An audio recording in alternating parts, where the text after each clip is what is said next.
작년 10월 11일에 채권 대란이 일어났을 때 여러분들 기억하실 거예요. 시장에서는요,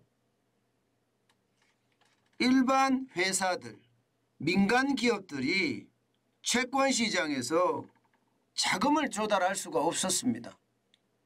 그래서 그 당시를 대란이라고 표현을 했습니다. 그런데 지금 상황이 진짜 심상치 않습니다. 이거 이대로면 괜찮을까 하는 분들이 굉장히 많아졌어요. 이러다가 작년 10월, 11월과 같은 채권 대란이 오는 것은 아닌가. 아니, 그때 당시에 채권 대란이라고 하면요, 이번에 올 대란은요, 대에다가 앞에 대자를 하나 더 붙여야 됩니다. 뭐 대대란이라고 이야기해야 되나요? 그 정도로 말입니다. 지수로 봤을 때는요, 심각한 어떤 지표들이 쏙쏙 드러나고 있습니다. 여러분, 이 지표를 한번 보세요. 전년 대비입니다. 공기업 채권 순발행 증가율이에요. 23.05%입니다. 여러분, 공기업은요, 국채 다음으로 시장에서 쉽게 말하면 인정해 주는 채권입니다. 뭐 국채나 다름없습니다. 예, 어떨 때는요, 은행채보다 훨씬 낫습니다. 국가가 보증을 해주기 때문에 공기업 채권은 국채나 다름없다고 해요. 그러면 은행채보다 나은데 은행채를 살까요? 공사채를 살까요? 회사채를 살까요? 공사채를 살까요? 어느 누구나 할 것 없이 은행채보다는 공사채, 회사채보다는 공사채, 민간기업 채권보다는 공사채입니다. 공기업 채권입니다. 그런데 이게 발행 금액이 23.05%가 늘어나니까 이게 충격적이라는 거예요. 자칫 잘못하면요, 은행 중에서도 제2금융권, 이 채권을 발행해서 자금을 조달하고 그 자금으로 대출을 해주거든요. 그런데 채권을 발행해서 자금을 조달 못할 수도 있다는 이야기. 못할 수도 있다. 회사들도 마찬가지입니다. 민간기업이 채권시장에서 채권을 발행해서 자금을 조달해야 되는데 이것도 마찬가지로 못할 수도 있다는 이야기예요.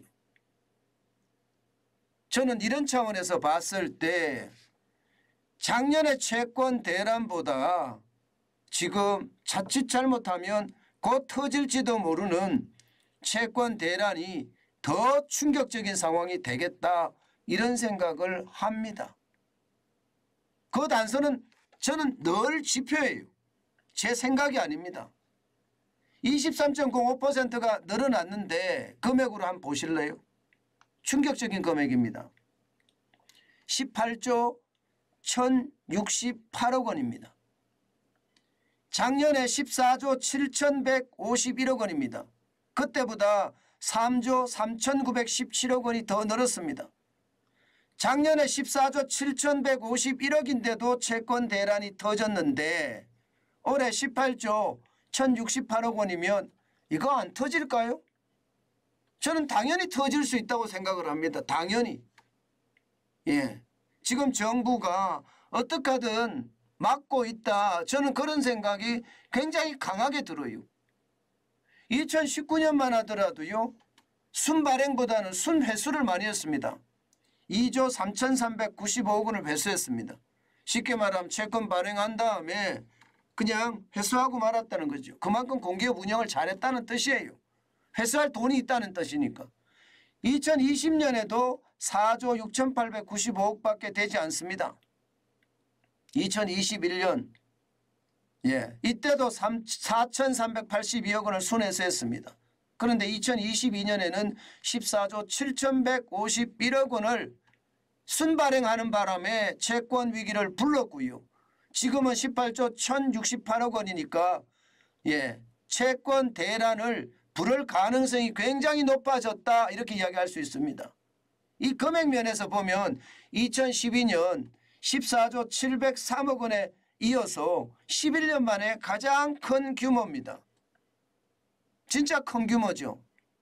문제는요 여러분, 지금 여기서 끝나지 않는다는 데 있습니다. 공기업들이 상황이 좋지가 않아요. 에너지 기업은 에너지 기업대로, 또 정부의 정책을 수행했던 부서들은 그 수행했던 부서대로 모두가 말입니다. 돈에 굶주려 있습니다. 그러니까 채권 발행을 엄청나게 해야 되는 거라고 보는 겁니다. 여러분 지금 한번 보실래요? 어느 정도인지. 예, 1년 새에 채권 발행이 급증한 공기업입니다. 당장 한국가스공사만 하더라도 2022년에는요 5,100억 원의 채권을 발행을 했습니다. 그런데 올해는 2조 800억 원을 발행을 했고요. 주택금융공사도 마찬가지입니다. 작년에 2조인데 올해는 3조 3,100억 원이죠. 한국도로공사도 작년에 1조 5천억 원이었지만 올해는 2조 6천억 원입니다. 한국토지주택공사는요 작년에 2조 2,017억 원이었는데요 올해는 벌써 3조 55억 원이에요. 물론 이게 1월에서 5월까지 기준입니다. 경기주택도시공사도 마찬가지입니다. 작년에는 1,089억 원을 냈는데 올해는 7,763억 원을 지금 발행을 했습니다. 진짜 엄청나죠. 증가율을 보면 뭐 한국가스공사 같은 경우는 이게 뭐 증가율이라고 말할 수도 없겠죠. 워낙 많이 증가했으니까요. 퍼센테이지로 봤을 때는 307.8%잖아요. 307.8%. 장난이 아닙니다. 장난이 아니에요. 엄청나게 지금 채권 발행을 해대고 있습니다. 그중에서도 단연 우뚝 서는 게 어디냐? 지금 여기에는 나와 있지 않습니다. 예, 여기에는 나와 있지 않은데 다음 그래프에 있습니다. 바로 여기입니다. 여기 한전. 한전은 말입니다. 지금 2018년에 4조 7천억 원에 한 해 동안에 신규 한전채를 발행을 했거든요. 그런데 2021년에 이게 12조 2천억까지 늘더니요. 2022년에는요. 37조 2천억까지 늘었습니다. 진짜 장난이 아니다는 생각이 드시죠. 여기에다가 올해 2023년 5월 18일 기준입니다. 벌써 10조 3,500억 원의 어떤 채권 발행을 했습니다. 이렇게 발행을 하면 이거 살아날 수 있을까요? 한전은 신나겠죠. 또 한전뿐만 아니라 뭐 한국가스공사, 한국주택금융공사, 한국도로공사, 한국토지주택공사, 경기주택도시공사 신날 겁니다. 왜? 구조조정은 안 하고 그냥 복지 있는 그대로 임금은 엄청나게 주고 이렇게까지 채권을 발행하는 것을 보면 안타깝기 그지없습니다. 도대체 공기업 구조조정은 언제부터 시작하는 건가요? 이거 이렇게까지 말입니다. 채권 발행을 계속 해대면요. 진짜 농담하는 것이 아니라 제2금융권 아작납니다. 민간기업 장난 아니게 됩니다. 하루빨리 공기업의 구조조정이 뒤따라야 돼요. 예, 인력도 줄이고 그렇다고 인력을 줄이는 게 뭐 내보내라는 뜻은 아닙니다. 그 사람들도 한 가정의 가장이기 때문에 내보내는 것보다는요. 예, 구조조정을 해서 덜 뽑는 거. 예, 어쩔 수 없이 말입니다. 그리고 복지비 줄이고요. 예, 임금도 깎고요. 저는 반드시 그렇게 어마어마한 구조조정이 뒤따라야 된다고 생각해요. 자산도 매각하고요. 계열사도 이게 쉽게 말하면 핵심 계열사가 아니면 매각하고요. 그렇게 뼈가 깎는 구조조정을 해야 해요. 그렇지 않고 지금대로 가면 채권 대란 곧 터진다는 게 더 빨라질 겁니다. 아마 곧이 더 빨라질 거예요. 실제 그런 징후가 나타납니다. 실제 그런 징후가 나타나요. 나타나지 않는 게 아닙니다. 여러분, 두산에너빌리티 채권 발행 작년 9월에 했기는 했었어요. 이게 2023년 9월이 되어 있는데 이게 2022년 9월입니다. 이거 잘못 써져 있습니다. 2022년 9월에 800억 원의 회사채를 발행한 적이 있습니다. 그 이후로 채권 발행을 해보고 싶었어요. 근데 두산에너빌리티는 신용등급이 BBB 수준이기 때문에 이게 억지로 채권 발행은 했으나 지금은요 채권 발행을 할 수가 없습니다. 채권 발행 자체가 안 돼요. 그래서 말입니다. 두산에너빌리티는요 자회사가 가지고 있는 자회사 두산 바켓이 진짜 좋은 회사거든요. 이 바켓의 지분을 매각했어요. 어떻게 생각하면 피 같은 지분이죠. 피 같은 지분. 500만 주를 매각해서 2,600억 원을 조달했습니다. 오죽했으면 여러분 두산에너빌리티가 이렇게 됐겠습니까? 사실 두산에너빌리티는 탈원전의 산물이죠. 탈원전의 피해를 엄청나게 봤습니다. 그 피해가 두산그룹 전체에 번질 정도로 엄청난 피해가 있었거든요.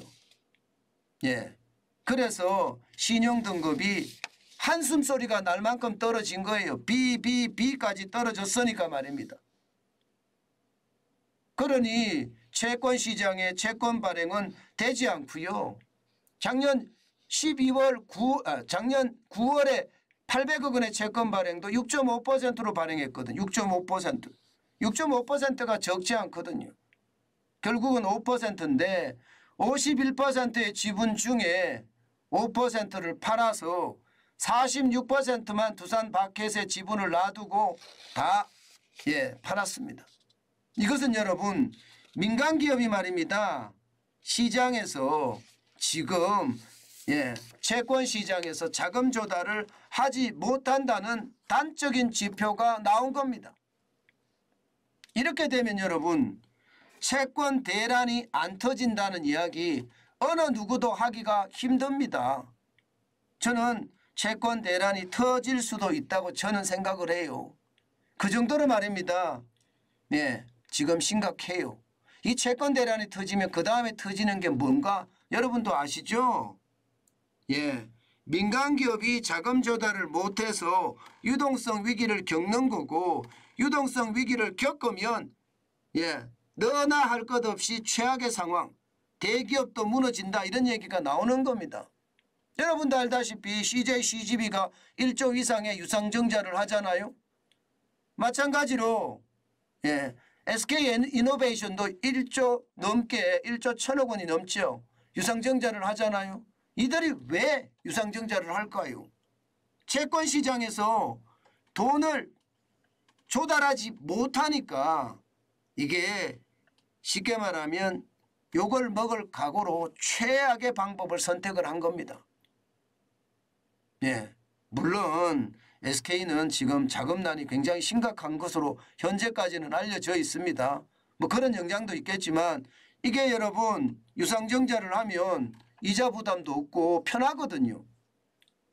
그래서 유상증자를 한다는 이야기도 있지만 기본적으로는요.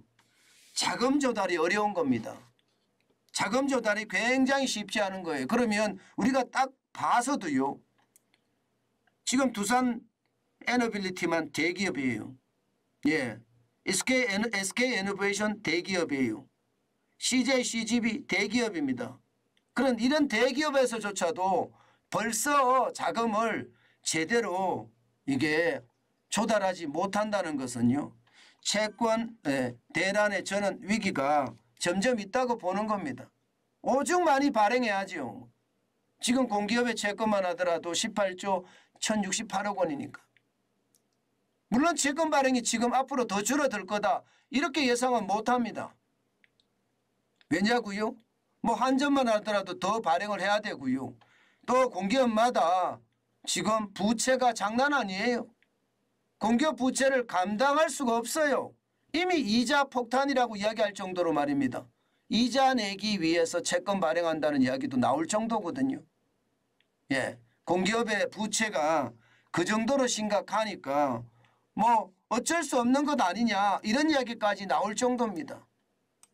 여러분, 이렇게 공기업이 죄송합니다만 좀 과하게 쓰겠습니다. 이렇게 설쳐대잖아요. 그러면 민간 기업은요 그야말로 아작이 날 수 있습니다. 아작이 날 수 있어요. 저는 그 아작의 시작점이 지금 다가오고 있다 이런 생각이 듭니다. 제가 공기업 부채 진짜 엄청나다는 이야기 여러분들에게 굉장히 많이 말씀을 드렸습니다. 그 정도로 말입니다. 시장 상황이 좋지 않다는 이야기를 지속적으로 저는 해왔거든요. 공기업 부채를 감당하지 못한다는 그 이야기가 틀린 이야기가 아니거든요. 여러분, 공기업 부채 한번 보실래요? 지금 얼마나 심각한지요? 예, 2022년의 경우만 보더라도요. 공기업 부채가 670조입니다. 이러다가 공기업 부채도 1000조 간다는 이야기가 얼마 안 남았죠? 1000조 간다는 이야기가. 예, 이게 여러분 부채 비율도 보면 174.3%까지 올라갔습니다. 이대로면요 진짜 망한다는 이야기 나와요. 예, 그러면 채권 발행은 계속 뒤따를 수밖에 없죠. 이자만 하더라도 670조에 대한 이자만 하더라도 만만치 않기 때문에 이 이자 때문에도 채권 발행을 할 수밖에 없고 그 채권 발행은요 결국 말입니다. 시장 전체의 위협으로 저는 다가올 수 있다고 생각을 합니다. 그 어느 때보다 여러분 채권의 위기 이게 생각했던 것보다 커질 수 있다는 거 저는 반드시 우리가 한 번쯤 짚고 넘어가야 된다고 생각합니다. 제가 여러분들에게 그런 말씀을 드렸죠. 저는 아주 작은 단서만 있으면 그 단서를 따라간다고 말입니다. 그 단서를 따라가서 현재 상황이 어떤지 치밀하게 분석하고요. 앞으로 어떤 상황이 벌어질지 예측까지 한다고. 물론 제 임의대로 예측을 하는 것은 아니고요. 과거의 데이터를 반출을 하는 겁니다. 과거가 어떻게 변해왔는지를 반출을 해보면 이게 앞으로 어떻게 변할 것인가 그 예측도 할 수 있으니까 그렇게 예측을 하거든요. 그런데 그 상황이 진짜 심각하다. 저는 이렇게 말씀드릴 수 있을 것 같습니다. 여러분, 채권대란은요. 지금 영국에 모기지 재앙이라는 말 나오죠. 모기지라는 게 주택담보대출을 해준 게 이게 결국은 채권인데 이 채권이 지금 박살날 수 있다. 재앙적인 수준으로 지금 발생할 수 있다. 이런 이야기를 하거든요. 지금 그게 우리 시장에도 와 있다 이렇게 생각하시면 됩니다. 저는 언제 터져도 이 채권 시장은요. 굉장히 위험한 수준이다. 그 말씀 다시 한번 드립니다.